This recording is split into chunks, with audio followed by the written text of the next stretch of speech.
A'udzubillahi minasyaitonirrajim. Bismillahirrahmanirrahim. Assalamualaikum warahmatullahi wabarakatuh. Waalaikumsalam warahmatullahi wabarakatuh. Alhamdulillahi rabbil alamin. Wassalatu wassalamu ala asrafil anbiya'i wal mursalin wa ala alihi wa sahbihi ajmain, amma ba'du.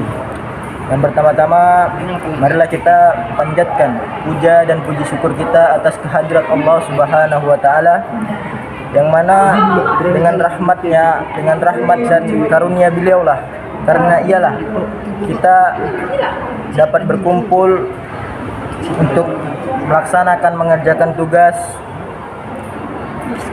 diskusi dengan tema hakikat manusia dan implikasinya terhadap pendidikan Islam.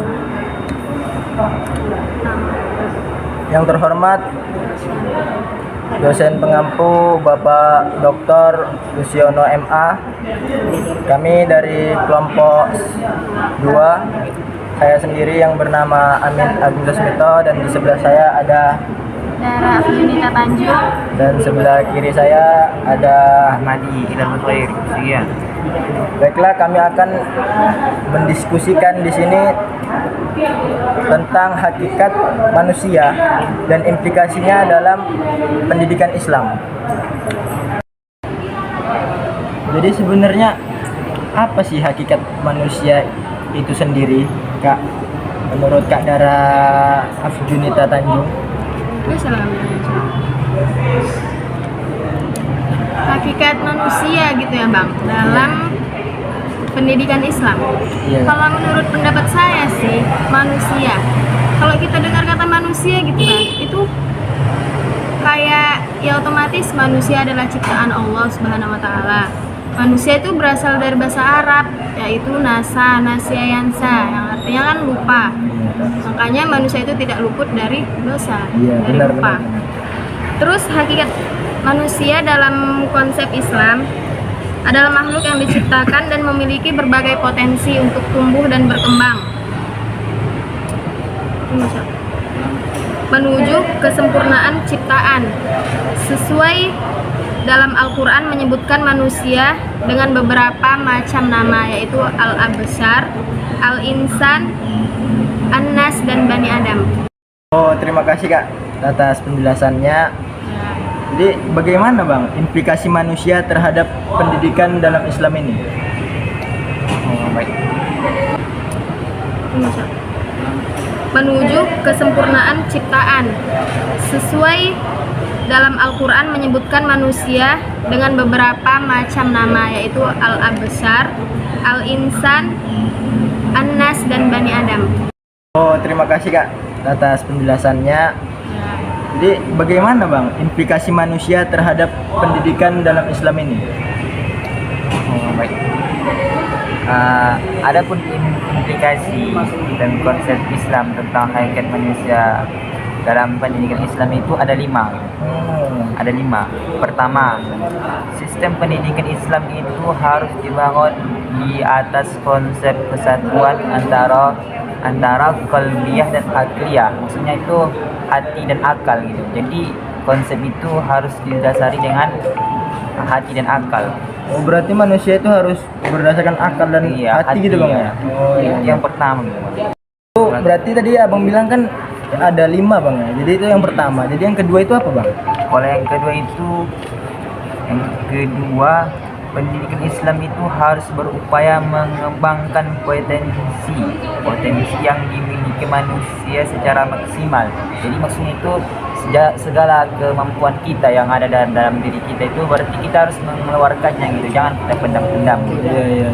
Itu yang kedua. Harus selalu membuat inspirasi baru gitu yang berpotensi ya buat jadi manusia itu Bang ya. Yang penting di dalam diri kita itu jangan kita pendam apa yang telah kita mempunyai kelebihan, jangan kita pendam. Yang ketiga itu pendidikan Islam harus dijadikan sarana yang kondusif bagi proses transformasi ilmu pengetahuan dan budaya Islami.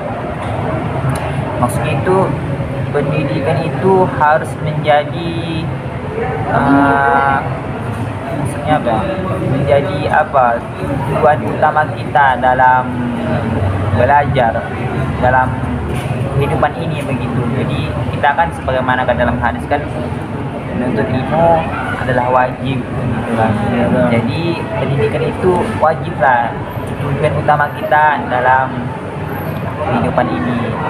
Berarti manusia itu sendiri harus selalu menuntut ilmu bang ya? Iya, nah memang dasarnya kita memang dituntut untuk belajar, menuntut ilmu gitu kan. Itu kan bang dari kata implikasi. Saya kurang paham gitu. Pengertian simpel dari kata implikasi itu apa gitu? Oh jadi implikasi itu gini kak. Jadi kayak keterkaitan penemuan gitu kan tentang manusia dan kayak kegunaannya gitu kan. Berarti keterkaitan manusia dalam pendidikan Islam. Iya gitu. Implikasi itu dalam ringkasnya seperti itulah kak penjelasannya gitu kan. Lanjut bang tadi bang tadi sampai nomor berapa kita bang? Nomor 3 ya bang. Berarti masuk nomor 4 bang ya? Nomor 4. Yang nomor 4 itu konsep hakikat manusia dan penciptaannya dalam alam semesta ini harus sepenuhnya diakomodasikan dalam perumusan teori-teori pendidikan Islam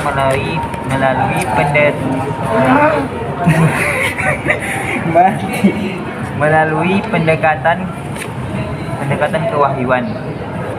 Maksudnya itu kan dunia ini kan diciptakan oleh Tuhan gitu kan. Jadi kita dalam belajar gitu kan, jika kita memerlukan sesuatu kan untuk belajar, jadi kita menggunakannya apa yang ada dalam dunia ini, apa yang ada dalam bumi ini begitu. Berarti sebagai manusia itu kita harus memanfaatkan gitu kan, memanfaatkan apa yang ada di sekitar kita gitu kan. Berarti baik dengan baik gitu kita melakukan. Kita memanfaatkan kita butuh kan, kita memanfaatkan. Dan kelima itu proses internalisasi nilai-nilai Islam ke dalam pribadi seseorang harus dapat dipadukan melalui peran individu maupun orang lain sehingga dapat memperkuat terwujudnya kesatuan pola dan kesatuan tujuan menuju terbentuknya mentalitas insan kamil.